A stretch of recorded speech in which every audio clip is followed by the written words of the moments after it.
បងប្អូនធ្លាប់ឃើញត្រាក់ទ័រ55សេះ65សេះ75សេះរហូតដល់410សេះ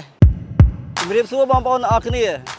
តើយើងដឹងទេថាត្រាក់ទ័រចនឌៀមម៉ូដែល50 95E នេះវាមានលក្ខណៈលេចធ្លោនិងពិសេសជាងត្រាក់ទ័រដទៃដែលមានកម្លាំងសេះ90សេះដូចគ្នា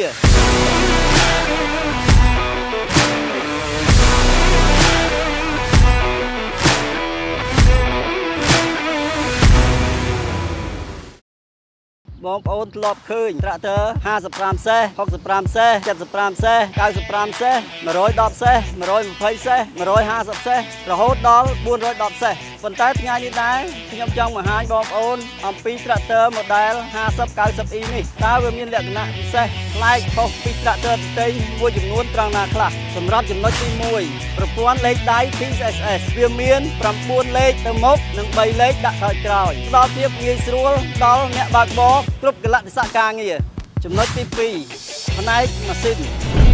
ត្រាក់ទ័រម៉ូដែល50 90E នេះវាប្រើប្រភេទម៉ាស៊ីនPowertech ដែលមានកម្លាំងសេះ90សេះវាមាន4ពីស្តុងនិងមានមាត្រចល័ងរបស់វា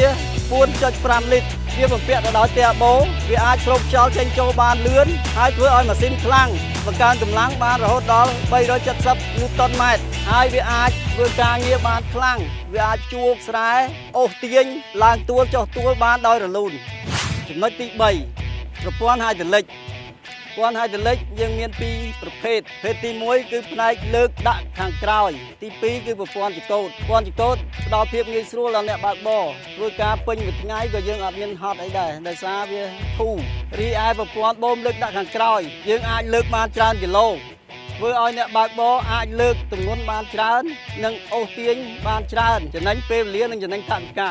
ចំណុចទី4ផ្នែកអូសទាញត្រាក់ទ័របំពាក់ទៅដោយកន្ទុយសណ្ដោរមាក់ធ្វើឲ្យត្រាក់ទ័រមានភាពងាយស្រួលក្នុងការអូសទាញឡើងទួលឬចុះទួលដូច្នេះត្រាក់ទ័រម៉ូដែលនេះពិតជាស័ក្តិសមសម្រាប់បងប្អូនយកទៅប្រើប្រាស់ក្នុងដីចម្ការឬក៏ដឹកដំឡូងឬក៏ដឹកអំពៅនិងការងារផ្សេងៗបានដោយរលូនដូច្នេះបើបងប្អូនចាប់អារម្មណ៍លើត្រាក់ទ័រម៉ូដែល50 90E នេះសូមបងប្អូនទាក់ទងមកខ្ញុំបានតាមលេខទូរស័ព្ទខាងក្រោម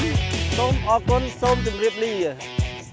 ត្រាក់ទ័រ John Deere ជាទំនុកចិត្តរបស់លោកអ្នកនាំចូលនឹងចែកចាយផ្ដាច់មុខដល់ក្រុមហ៊ុន RMA Cambodia